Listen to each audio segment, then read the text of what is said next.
Thanks, Karen, and welcome to the programme. Well, behind me, you can see live pictures of Independence Square in Kiev, the capital, of course, of Ukraine. Protesters remain there despite that deal we heard about in the news being signed in the last hour between the Ukrainian president and opposition leaders. It promises to hold presidential elections before December and also form a unity government within 10 days. What's not clear is whether that will be enough for these protesters and those across the country. Well, for the next hour, we're going to try and separate the fact from the rumour and bring you a clearer picture with the help of guests joining us from Kiev, Donetsk and also in Edinburgh in the UK. But wherever you're watching around the world, as ever, you are welcome to get involved with our conversation. You can upload your videos at worldhaveyoursay.com. You can send us a message via WhatsApp. All of the details are on our Facebook page.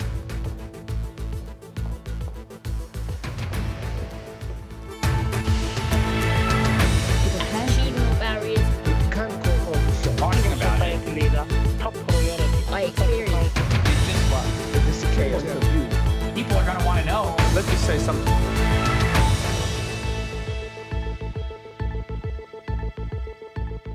Well, welcome to World Have Your Say. As you can imagine, we're going to stay with this developing story from Ukraine over the next hour. Wherever you are around the world, you can get in touch. All of the comments will come to me here on my tablet, and obviously we'll try and put those to all of the guests who are joining us. Let me introduce you to the three who are starting our conversation for us. We're joined by Victor, who is an English teacher in Donetsk. We're also joined by Yuri, who's actually been at protests in Kiev, and also Yulia Gordietskaya, who is a journalist and joins us from Odessa. Yuri, we'll start with you. You've been at those protests in Kiev. What's your reaction to this deal in the last hour? My reaction is that, that Yanukovych is always a step behind. He's lagging because he could have solved this problem a week ago or 2 weeks ago. Now he's ready for the elections of the president of Ukraine, but once again he's too late, and I'm sure that people will stay at Maidan till Yanukovych goes to jail, at least. Do you think that the protesters who are still in Independence Square, other protesters across the country, will accept this deal? I'm sure that there is a big amount of people, a large number of protestants who will not accept it. It's interesting because as I asked you that question, I could see Yulia shaking her head out of the corner of my eye. You don't think the protesters will all accept this? They will not, because there are a lot of people who are died. So what do you think will happen? I think they will demand Yanukovych will leave the country. Maybe he will come to jail. I don't know how to say, but not. They will not wait for elections in September. It's exactly. It's true. Yuri, do come in. Yeah, I'm here. I agree with my colleague, can I say so? I think that now Yanukovych has no way back. Either he has to leave the country, either he goes to jail. It's a matter of time only. But people watching this around the world may say, well, actually, there's going to be presidential elections, certainly by December this year. Why not just decide this through the ballot box? He can stand if he wants to, other people can stand against him. Is that not the democracy that Ukraine wants? You see, the problem is that every time Mr. Yanukovych says that he gives some promises, he lets us know that he's not going to use force against protestants, the next thing he does, he actually uses the force and breaks his own promise. So I believe that people are fed up with his talks and are not ready to accept his promises, They just don't believe him anymore. People know that he's a big liar, so nobody believes. Let's bring in Victor, who's sitting patiently and listening to your conversation. What would you like to say, Victor? I regret that the situation has got out of control and that human lives have been lost. And I also blame President Yanukovych for this, because he should have stopped it much earlier, very much like President Putin has done with his Bolotnaya Square protesters. And I myself I voted for Mr. Yanukovych, but I do not support him anymore, and for one very simple reason, because he betrayed his Russian electorate from the east of Ukraine. I voted for him because I wanted Russian to become the second language in Ukraine, and you can hardly hear Yanukovych speak Russian nowadays, and that's why I think he should go. So you feel that he's let down the people who voted for him, like yourself? Yes, he certainly has let those people down. Well, Yuri, speak to Victor. You're obviously sitting on different sides of this debate, and it'd be interesting to hear your conversation. Well, Victor, I think it's hello. not a matter. Yeah, hello. It's not a matter of language anymore. We just need to get rid of Mr. Yanukovych and build a new country. If you are pro-Ukrainian language supporter, then it's not a matter for you, but I'm in favor of Russian language. I want to speak Russian. I don't want to hear Ukrainian language. Why, when I submit my tax return, I have to write everything in Ukrainian? I don't like this language, and I want to speak either Russian or English. Listen, Victor, the thing is, I am a Russian speaker also. And if you go to Maidan, you can see that people speak different languages, Russian, Ukrainian, it doesn't matter. As long as you help building the barricades, bringing the stones, helping the wounded, it's not a question of the language. So I think we should leave this question aside because it separates us. I'm a Russian speaker. I don't want anybody to tell me which language I should speak. So I'm fine with that. But let's think about the country in global, not in terms of language. About corruption and so on, because it's the main point of the problem. And why don't you agree with the idea Victor of and Yuri, I hope separation? you'll forgive me for jumping in just at this point, because I'm keen to just bring you this. Catherine Ashton, the EU Foreign Policy Chief, is making a statement right now on the deal that's been signed. Steinmeier and Sikorski were willing to go to Kiev on behalf of myself and the European Union. They have worked tirelessly alongside the President, his team and the opposition leaders to reach this agreement. I have to say that the purpose immediately must be to see an end to violence. We have been very shocked by the amount of violence there's been, especially in recent days, and I called an Emergency Foreign Affairs Council yesterday in Brussels to bring ministers together. We were in touch throughout the day with the 3 foreign ministers who were in Kiev on the ground, and we took our decisions to provide the framework to take further action with sanctions. Obviously, we're now looking at events as they unfold today. Implementation is going to be key and very challenging, and in everything that we now do, we need to support the Ukrainian people to implement this agreement. It's a Ukrainian agreement and it should be implemented by them, and we will support them in doing that. Thank you. Maybe I've been to Martin from Sky News. The opposition say that the President has reneged on organised deals many times. And that was Catherine Ashton, the EU Foreign Policy Chief, speaking about that deal that has been signed between the Ukrainian president and opposition leaders, saying there it was difficult. And that's really down to the Ukrainian people to make this work. We're joined by Yuri and also Victor. They've been talking about their disagreements. Let's bring in Milanka, who's a student and activist in Lviv, in a different part of Ukraine. Milanka, first of all, your reaction to the deal that's been signed? Well, to my mind, it's outrageous. So many lives have been lost. So much violence has been in my capital. People have been injured. People have been dying. People have been suffering. And this criminal, and I'm not afraid to say this, my president, who is a criminal, will not bear any responsibility. This is absolutely I cannot accept this on any level. I mean, apart from the corruption, apart from everything is basically every system is flawed because of the government. Now we're gonna have the election. This person has to go to jail. I agree. Weird. I don't understand this. And the opposition, they just gave up the people. They gave up the Maidan. How is it even possible? I don't accept that. And many people in my city will absolutely agree with me. Well, Milanka, did they give up on the people, or actually did they save the people? Did they want to prevent any more deaths of protesters and say, let's get an election, let's go early to the polls and try and save any more of Ukraine's people? Well, they might say this, but Yanukovych is a liar. I don't believe a word he says. He says he's going to stop the violence. Okay, let's watch. If he does, no problem. I'm going to say apologize and it's going to be fine. But I don't believe a word he says. This person is a liar and a criminal. Victor? Yes, I think that the best solution right now is for Yanukovych to step down. I blame him for not dealing with the situation strongly enough.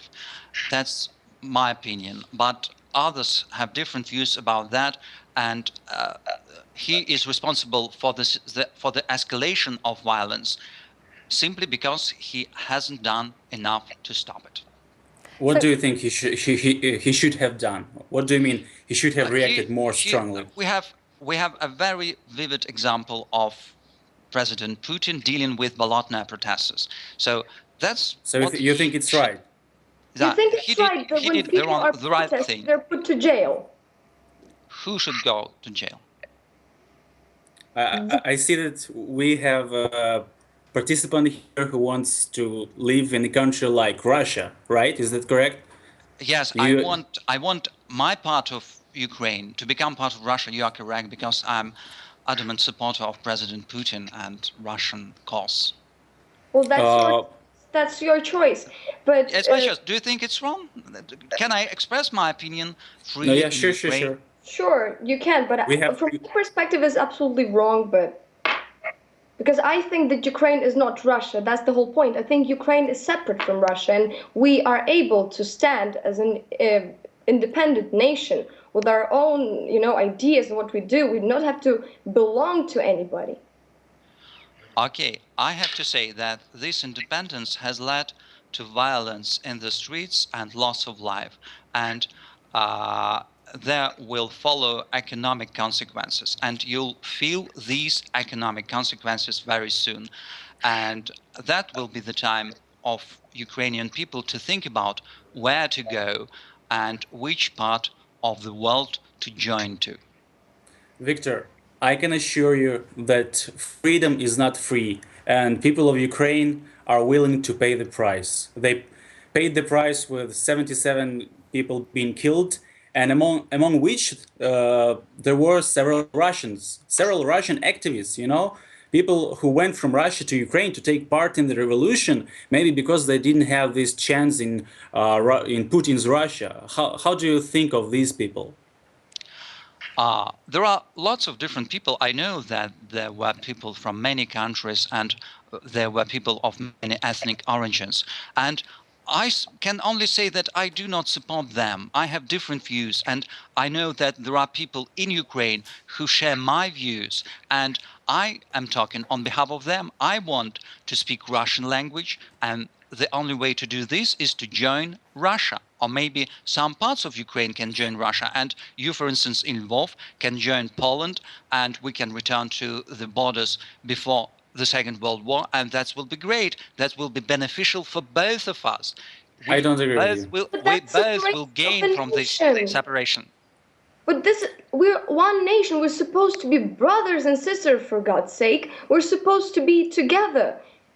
We'll remain together in our hearts, but we'll go our separate ways in economy and in language. I'm sorry to say that. I'm fed up with Ukrainian language. It's a nasty language. I don't like it, and I don't understand why I keep hearing it on TV. And when I go to court, for instance, I have to submit my documents in Ukrainian. Why should I do that when everyone here speaks Russian?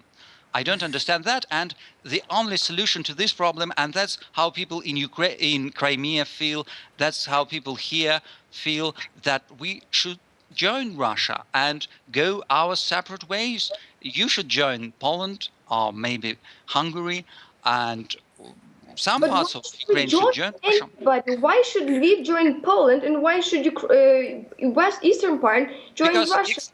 You should join Poland because it's the easiest way for you to enter the European Union. Because Poland is the part. Do you want to become a part of the European Union? Victor, there is only one little problem. is that you say that some part of Ukraine should go to Russia, right? The problem is that when Putin gets a new portion of Ukraine, like maybe a piece of Crimea or Odessa, Donetsk Oblast, nobody knows. When it comes to Putin, it's not enough for him. First, he will get Crimea. Then he will go on biting off little bits of Ukraine, and in the end, maybe in 50 years, there will be no Ukraine. So I believe that we cannot, in spite of our differences, we cannot let our territory go to other countries. And it is possible to vote for Russian language as second official language in some Do you parts say of it's impossible? Ukraine. It's impossible for the Russian language to become an official language in Ukraine. Do you say it's Well, impossible? Well, I think that there is nothing impossible if the problem is to save our country from separation. Separation. Oh, Yeah. really? We should focus more on the lives of ordinary people and how to make their lives better. That's our purpose. Can I And give you an example? for instance, Example. Czech and Slovak Republic separated and they live very well now, why shouldn't we do that the same thing? I'm sorry, can I give you an example? You're saying ordinary people. Have you ever been to Russia? Yes, I I've been have to been to Russia, Russia. but the last time I was in Russia, it was 12 years ago, I think. Well, you haven't seen nowadays Russia, did No, you? I haven't seen, but I watch TV, I read news on the internet. It's enough for me to have an opinion. I, for instance, know that teachers and doctors in Russia earn much more than teachers and doctors in Ukraine. I know that pensioners get higher pensions. That enough for me to think that it's good for people in Ukraine to enter Russia and to get higher payments for teachers, doctors, and pensioners. Then I Victor, suggest you go to Russia in next couple of weeks and just go to a village, or just go and see for yourself. You will be surprised. I don't want to say disappointed, but you will be surprised. That's my personal opinion, of a person that has seen things. You maybe should really, see it for yourself first, because as we know, the information, it's a very difficult thing to use. It can be used against you. You can use it by yourself. I suggest you go see by yourself. listen, people. Okay. I'm sorry. I'm sorry. I can't go because I'm very busy here teaching English to all my students, and I was in Ukrainian village maybe 20 years ago, and I know that lives of people in villages in Ukraine and possibly in Russia, I agree with you, are very hard.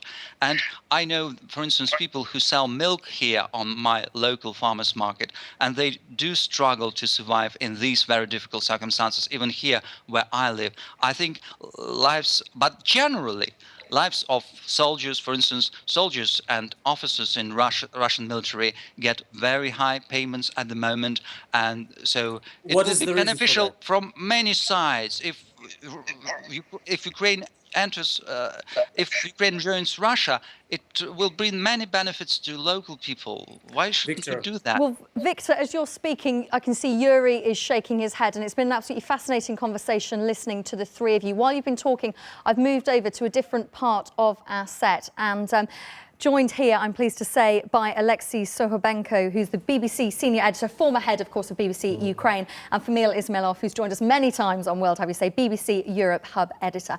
It was a really interesting conversation there, a real insight into the true divisions that are in Ukrainian society. And Famil, you were shaking your head and nodding your head at various points throughout that conversation. Yeah, because the thing is, the situation the members of the discussion were describing is not unique for Ukraine.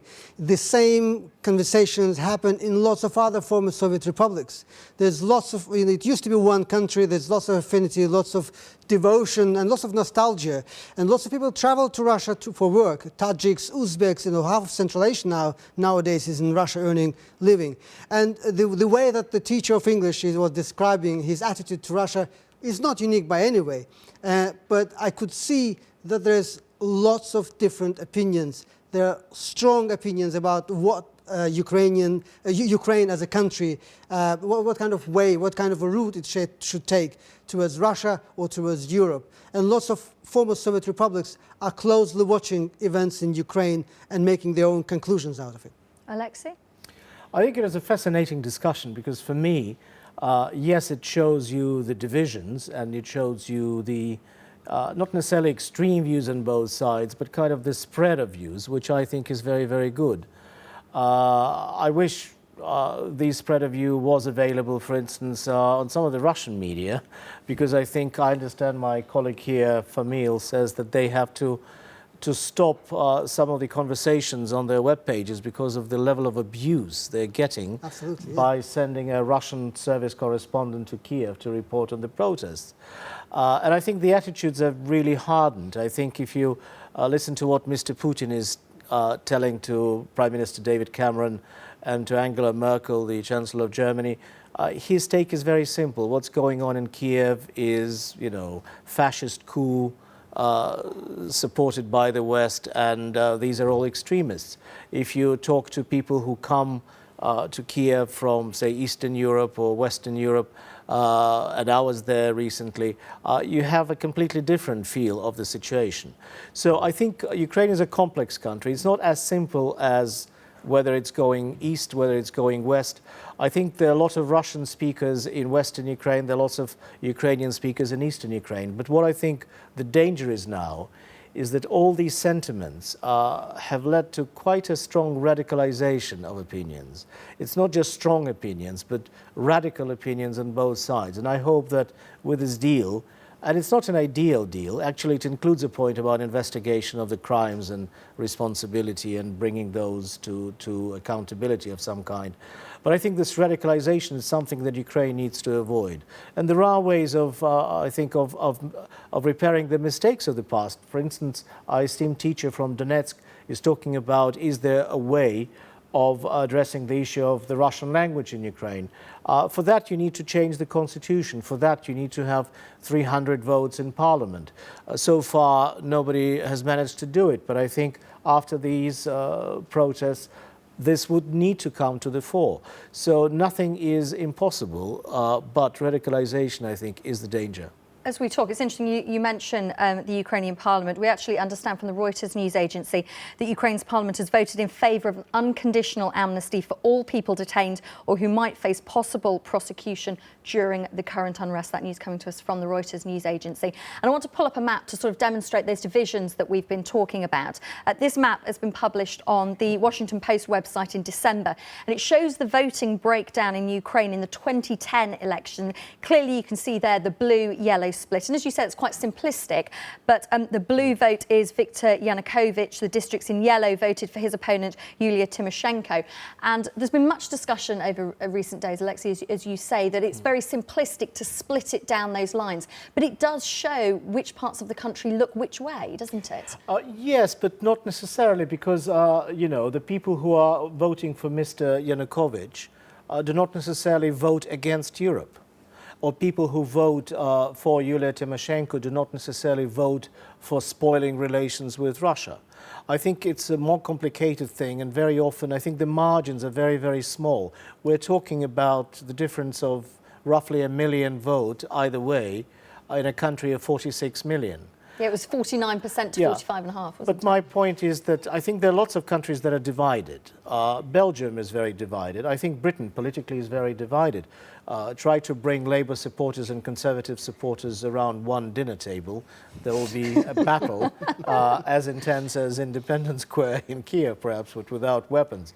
So there are lots of divisions. The point is, what do you do with those divisions? Do you treat them as a wealth, as a possibility of moving forward, or do you treat them as something which is an obstacle that is a disaster and the country should cease to exist? I think this is something that we heard a bit today. The attitudes are really very polarized. So that's my point. Absolutely, I agree. As I said, the rest of the former Soviet Union republics will closely watch what's happening in Ukraine, make their own conclusion, and we'll see how they can move the same discussion among themselves. Well, Famil and Alexei, thank you so much for joining us here on World Have Your Say.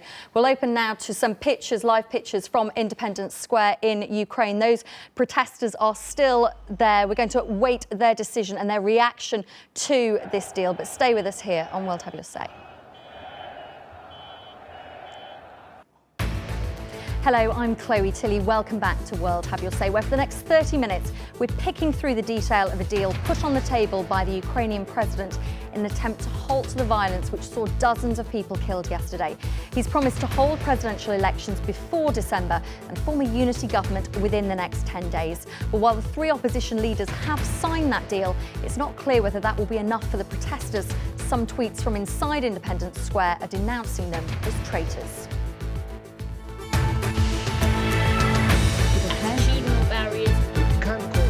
Talking about it. Top priority. I experience. This is chaos. People are going to want to know. Let's just say something.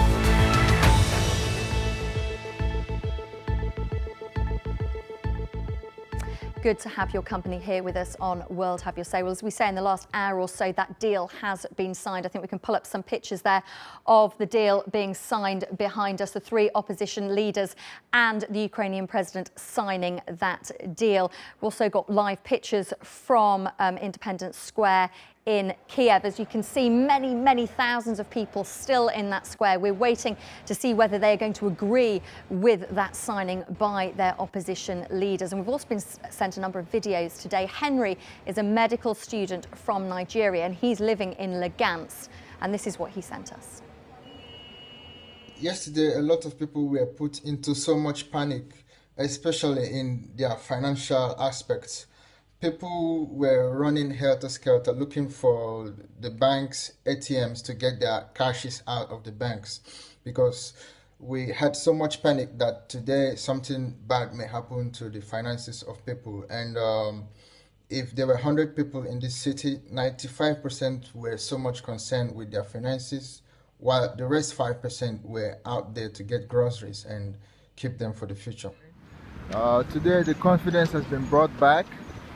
Everyone is no longer in this state of panic, so everyone has regained some elements of confidence in the government and in the banking system. If you can remember, here yesterday were hundreds of people who were queued to get their money out of the banks, but today the confidence has been brought back to the city and everyone living as normal life as it has been before. Well, that's Henry there demonstrating the difference a day has made in Lugansk. We've also been sent this video by Sergei, who is a Ukrainian student here in the UK. And he says the concessions by President Yanukovych should be enough to put the violence on hold, at least for now. The concessions made by Yanukovych are absolutely vital for Ukraine and its people at this point in time. Although the president did not resign, he has agreed to hold early elections and is conceding a significant amount of power to the parliament. This move is a victory for the opposition and is insignificantly short of the initial demands for his resignation, and this should suffice to at least put the violence on hold. The danger is, however, given that the violence was not one-sided, ultranationalists feel the power they hold in their hands. They feel that they are strong enough to influence the people in power through violence, and any mistakes by any government in the future can cause these people to respond with violence yet again. Sergei sent us that video. If you want to do the same, you can upload one at worldhaveyoursay.com. Let me introduce you to some guests who are with us to discuss this over the next 20 minutes or so. Anton Simkovich is a criminologist who's currently in Edinburgh. He's Ukrainian and will be returning home soon. Dmitry Kozarov is a journalist for RIA Novosti, which is the Russian state news agency, of course. He's joining us from our Moscow bureau. And Yulia Gordietskaya is a journalist in Odessa and joined us a little bit earlier on World Have Your Say. Anton, first of all, your reaction to this deal. We heard there from Sergei saying that he felt this would be enough to hold right now. Do you agree? Not at all. I think, on the contrary, it will instigate more violence because politicians, Ukrainian and Western politicians, and of course Yanukovych, they've been lagging behind. They've been always behind the situation for a day, for a week, or even a month.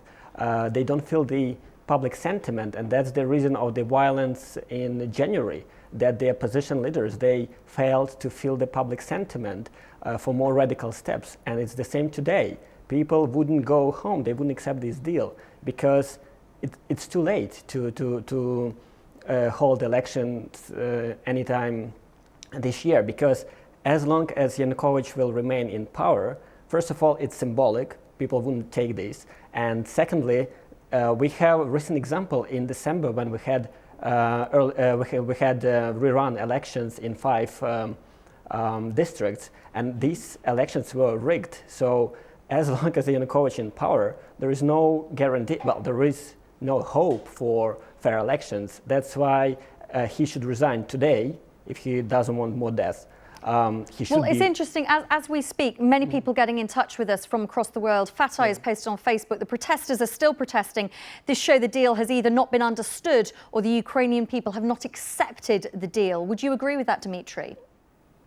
Well, I cannot speak for Ukrainian people, but as I see it from my very safe distance here, this deal may be important or it may be not important at all. Because we all know that the 3 opposition leaders with whom agreement had been concluded are not very influential in the square, and it's the far rightists, very unpleasant personalities wielding weapons and firearms who are supposed to be the most important player here.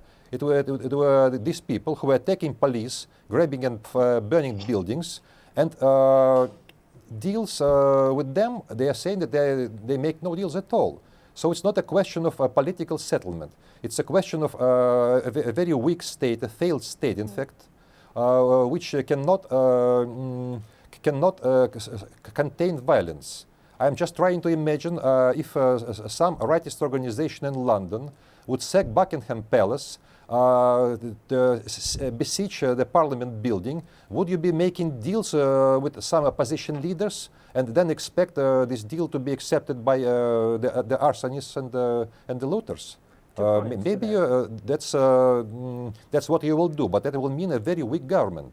And this is why we view the situation in Ukraine with utmost concern. A failed economy and the failed state, it's a very bad combination, and all this sits right on our borders. Well, Dmitry, as you speak, Yulia is smiling and there's the odd chuckle. Do speak to Dmitry, Yulia. Yes, of course, because it's a very good time. You can see the faces of people who are on Maidan now. There are old ladies, there are teachers, and of course they are with guns. Listen to Moscow journalists. All of them are extremists, you know. I think that it's the question of dignity now. You know, there is the main question now that it's the most corruption country, I don't know where even. Every country has a privilege to think that their leaders are the most corrupt. If you take a list of countries where the only... I know about Russia. I lived there for a year, so I know that there is also corruption in Russia, so maybe not only Russia. If you look at demonstrations everywhere, it's India, China, Turkey, Syria. It's a bit of too much of corruption. Okay. Now we don't want to have it. We want to live without a criminal police. So we want to have high level of education and so on. We want to know why do we pay taxes and we don't see anything. For them. I know that you want it. They do nothing. They didn't see people for 2 months at all. Yes, I was like you. Yulia, let's let Dmitry respond, and then I know that Anton is also keen to come in. But Dmitry, you respond first. My heart goes to Julia because I have been in the same situation many years ago at some Russian demonstration. And I know what I felt the next day when all was over. Some agreements have been made. Excited people who demonstrate in the squares, it's always like this. And then depression comes. But I'm afraid that in our days, street demonstrations solve nothing and create plenty of problems. Look at what was 10 years ago. It was a very nice world when there was these things which were called colored revolutions. The people peacefully were coming out to some square and asking and claiming for democracy, and yet another dictator was fleeing to some faraway places. Now what we see in this square is not democracy being achieved, but very soon yet a very different bunch of people with very different agenda, sidelining nice people like Julia and start using weapons. And this is how the war started in Syria, exactly in this way, absolutely. This is what happened to Libya and in other places. And I spent my winter in Thailand, where I was watching their demonstrations there and asking questions there. Same picture, absolutely. It's now a very bad thing. Let Yulia respond, and then Anton do come in. Yulia. Yes, good. 10 years ago, I was frightened by Orange Revolution in Ukraine, and I voted for Yanukovych. And now I understand that these times were golden times for Ukraine, because journalists were free. I'm not sure I can say that they were not corruption, but this time I can't even say.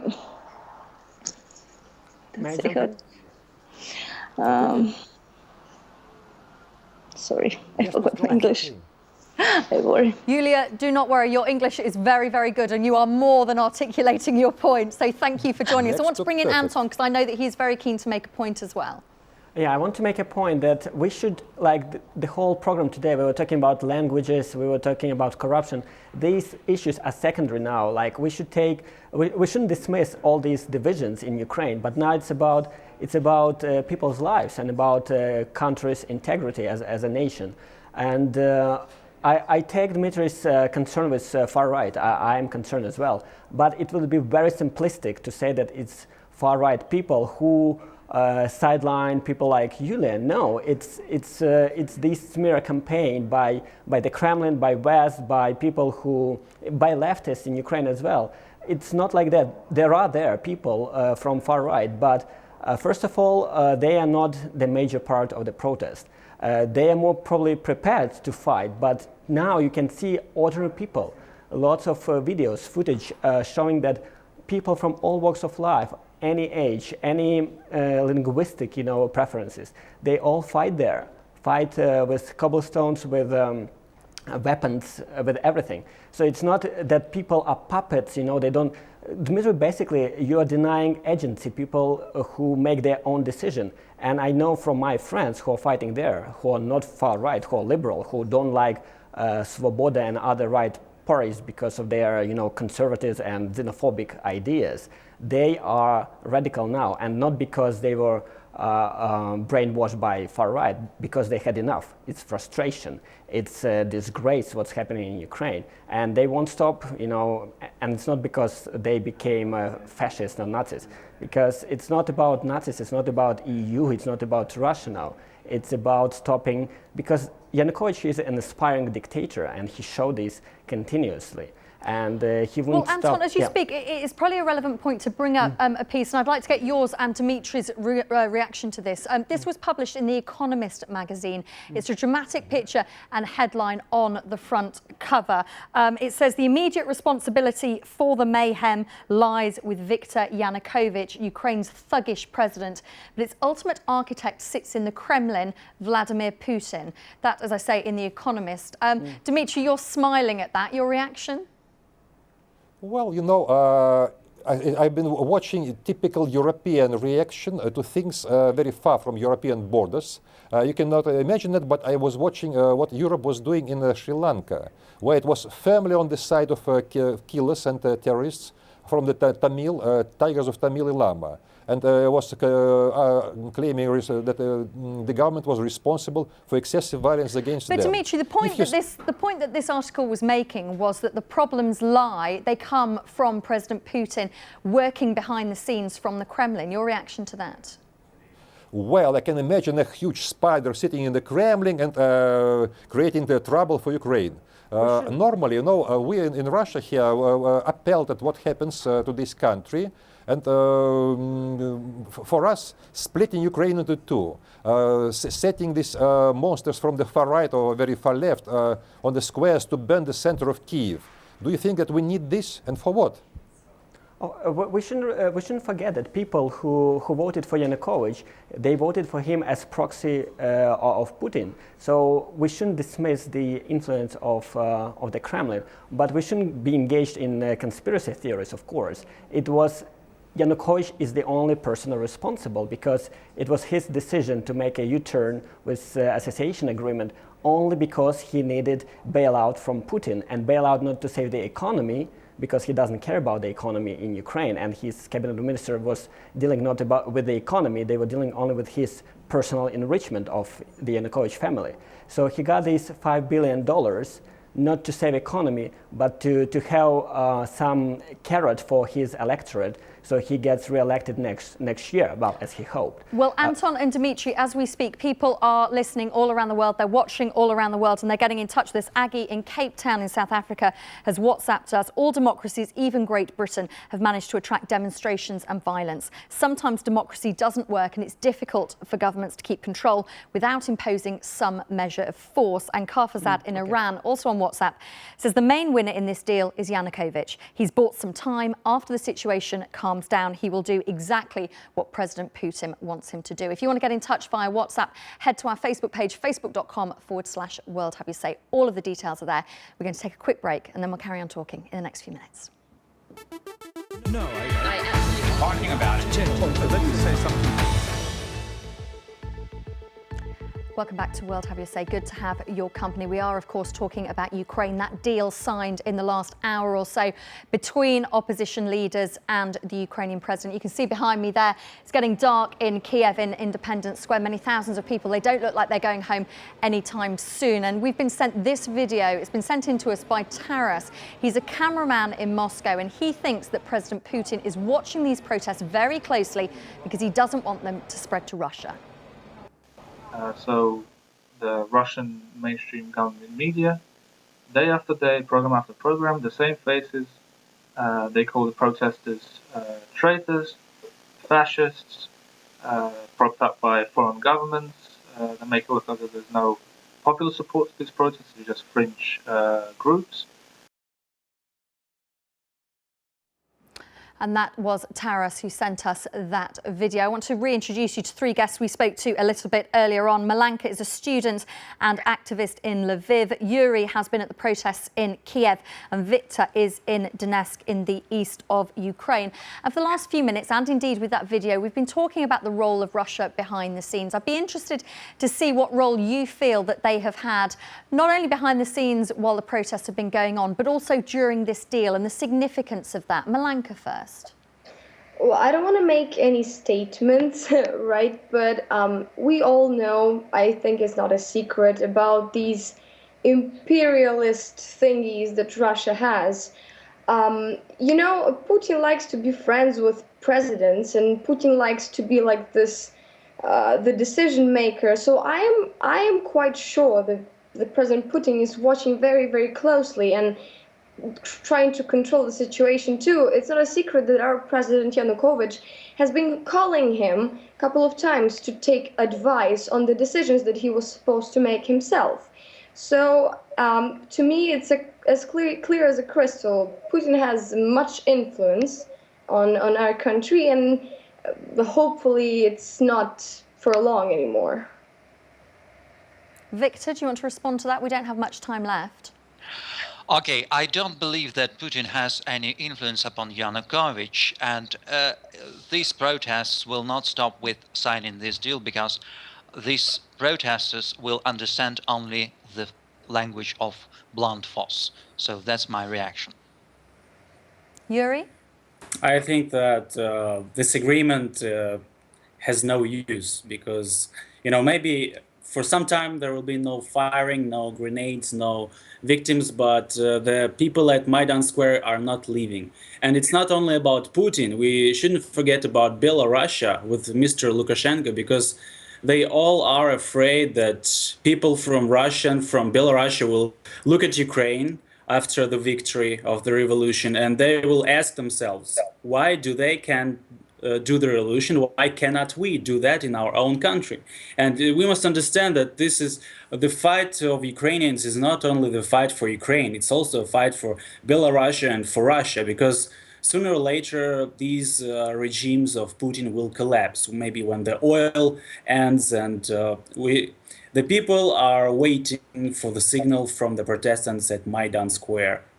And Yuri, we will certainly be watching that square. Yuri and also Victor and Milanka, thank you all for joining us on World Have Your Say. That's all for this edition of the programme. You can join me in a couple of hours' time over on BBC World Service Radio. We're going to continue this conversation on Ukraine and get further reaction to that deal. You can add your thoughts at facebook.com/World Have Your Say. You can, of course, tweet us using the hashtag WHYS. But thank you so much for your company, and I'll speak to you again at the same time next week. Let me say something.